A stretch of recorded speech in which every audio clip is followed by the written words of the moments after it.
Welcome back for another weekly dose of Anime and Beyond episode reviews. I'm Noah. I'm Devin. And today we're going to be reviewing My Hero Academia Season 4, Episode 8. And the biggest thing this week was Tamaki and his fight.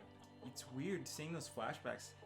We know he's a quiet guy, but he even since he was young, he had such a lack of confidence. Mm-hmm. Yeah, I mean, it seems kind of relatable to Deku in a sense because, I mean, he had a lot of confidence, but at the same time he didn't, and it was due to him idolizing Bakugo when he was with them, because he always thought he was so great. In the same way, Tamaki thought that Mirio was so great, and he was kind of just like a lowlife. But and with that said, I kind of like the two similarities I see between them, because you know how both of them are kind of going.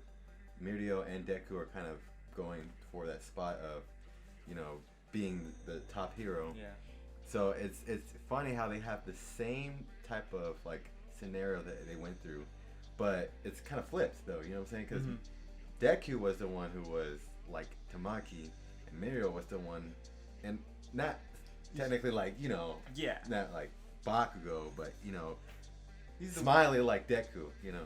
Yeah, it's weird because Tamaki, and it's been recognized in the show, Fat Gum mentioned it, and even Mirio was like, dude, your power's amazing, but you just have no confidence. And he's a perfectionist that just wants to get everything right, so if he doesn't get it right, he loses all his confidence. Yeah. But then he looks up to Mirio because Mirio, and he doesn't doesn't seem like he sees any flaws in Mirio, because he looks at what Mirio has that he doesn't. And even when Mirio messes up, he's like, oh, that's cool, you know, I'll get it next time. I will do it next time, you know, like that Naruto, that shonen protagonist that we're always used to seeing. And it's just like, man, if he had more confidence, which he ended up having in this fight when he tells everybody else, no, I'll take all three of them on. Yeah, I was exactly. like, what? Yeah, he's like, it's time to step up to the plate. It's like, I gotta go. It's time. It's prime time. And then the biggest thing out of that, well, not the biggest thing, but when Fat Gum, like, he didn't even take a second. And he's just like, right when he finished, like, all right. He's like, he knew. I'm gonna head out. He's like, if you're gonna say that, you're the guy who has the weakest mental state here, or you the emotionally weak, whatever he called it. Yeah. If Fat Gum trusts him, like, man. I mean, he even said he's the strongest one out of all of us. Yes. So. And that's crazy, because I don't know if he was just talking about that small group that was there, or everybody out of all the heroes. Because if he was, like, we know Mirio's there, we know Deku. Although he doesn't really know about Deku's power, but. It's kind of cool. That's really cool to see. I never knew he was that strong. Yeah. Going into the fight, Tamaki's not only fighting against these three villains, he's fighting against himself emotionally. Like, can I do this? The self-doubt. These other guys, they have good teamwork.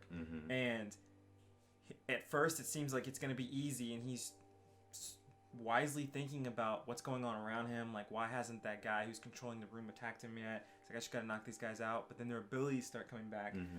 And he's kind of like he's getting pushed up against a wall, literally and figuratively. Yeah. But I mean, yeah, we see him getting pressured, but you know, he kind of starts replaying in the mind like his past and the scenarios with him and Mirio, and in that sense, it kind of gives him strength. And then we see him with that little mask thing, and he totally goes ham. And I thought he knocked him out at first, but it looks like yeah. They're the tougher guys than I thought, and that Scarecrow guy is weird. Yeah, they said, what did they said that we're trash, but we have really good chemistry, basically. Which is kind of weird to see how Overhaul really is kind of. And he's not like the anti All Might, but he's giving people purpose. Like, All Might was inspiring people by, you know, saving everybody and winning all his fights, like how he was for Bakugo and Midoriya. But with these guys, Overhaul's just telling him like, you have value too, and they're like willing to do anything for him. It's not exactly the same, but it's just kind of like the dark side of someone who these people were just like following no matter what. Like, they call themselves the Bullets. Like, they're literally taking the bullets for Overhaul. Tamaki's quirk was crazy. And the fact that he was able to use his octopus arms and then like harden it right over that, I was like, the control in this guy and his foresight to eat that crystal. That was really cool. Yeah. I don't know how he did that, but that was really cool. And then the kick. Oh yeah, like he's a professional soccer player with that bad boy. That was a good kick right there in the eye. But it's interesting because Tamaki said that they're brainwashed. They don't know what they're getting into because, and I think he said that because Overhaul, I feel like it's gonna get rid of him soon. Pretty much that's what was happening. I mean, because yeah, I mean he is using them. Yeah. He literally is using them. But they're like saying like, this is my match. I'm gonna serve this guy because he set me free. Yada yada yada. And you know I'm gonna serve him, and that's the way it is. When I was like bound up, he set me free, whatever. And so now it's like I owe my debt to this guy, but he's like, dude, you have no idea, you're brainwashed. And so I felt like there was some sympathy, low key. Yeah, I see what you're saying. Yeah, like he like I don't know if y'all know that it's like to be so brainwashed to think that something is one thing, but it's actually totally the opposite. It's like another prison within itself. It's like they're in prison, but now they're in a deeper prison. And even Tamaki, he recognized that by being like, even though you're brainwashed, he's like, it doesn't really matter because what you're doing is wrong. Yeah. So you're gonna go to prison anyways. Yeah, sure, true. So like they were in a prison there in their own world, but now they're gonna be going to an actual prison. Yeah. Also, I thought it was interesting how, and you pointed this out, how Mirio and Deku were, when they were heading towards down the hallway where they found a secret passageway and try to get Overhaul and see where he's at, where Erie was at. They were talking amongst themselves, and like they see that this enemy basically become the wall, and he's controlling like the movements of it, like so it's going up, down, whatever. It's warping and everything. And you see Mirio and Deku kind of just step up. Well, before that, Mirio and Deku were like we gotta get through this wall, and you see everybody kind of stand back, like, how are we gonna get through it? Oh, we're gonna kick it down. We're gonna bust through it, and they bust through it, and so they're taking the lead.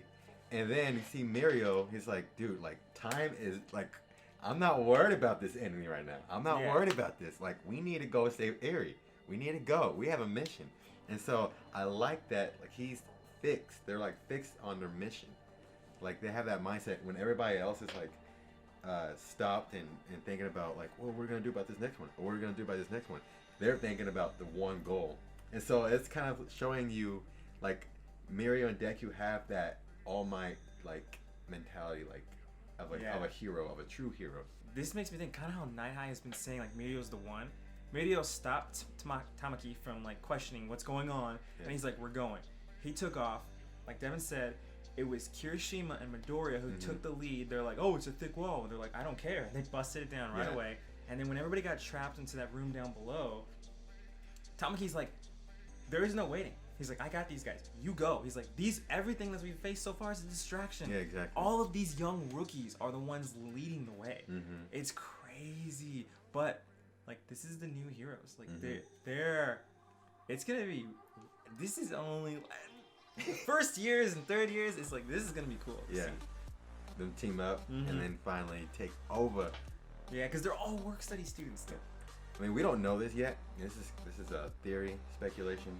Maybe they might be planning something later on throughout the series for people in the villain realm, like Deku, who's trying to train him up to be some hardcore villains. Like a villain version of Deku?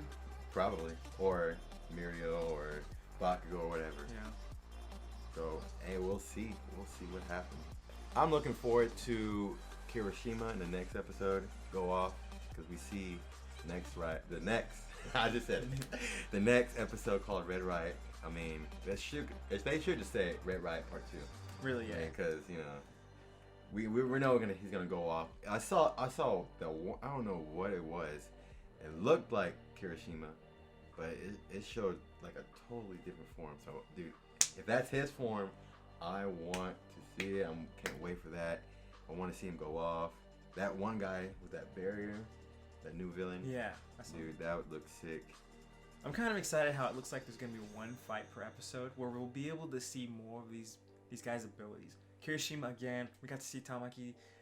who knows? We might see Sue and Uraka out there fighting. Yeah. Who knows what kind of villains are waiting upstairs to stall the rest of the people. But once again, Mirio and Midoriya, though, I'm really looking forward to that. Yeah. Which is probably going to be 3 or 4 episodes down the line, but it's worth the wait. Yes, if they can catch up to Overhaul, I would be so thankful. No, honestly, if not even that, if they could just get Eerie, I'd be satisfied. Yeah. I mean, I would say get Eerie and then put her in a safe place or keep her safe somehow, and then go after her. Like someone else goes after her. Mm-hmm. Don't leave Eerie alone. Thank y'all for watching, supporting our channel. Don't forget to check out our social media accounts. Don't forget to like, subscribe, leave a comment down below. Let us know your thoughts about this episode review. Also, don't forget to follow our friends on their YouTube channels as well. They're all linked in the description and on our channel page. You have Jay Frizzle and Crane for gaming, Rachel Latin for short films, and Charete vlogs. That's it. I'm Devin. I'm Noah. We'll see y'all next time. Peace. Peace.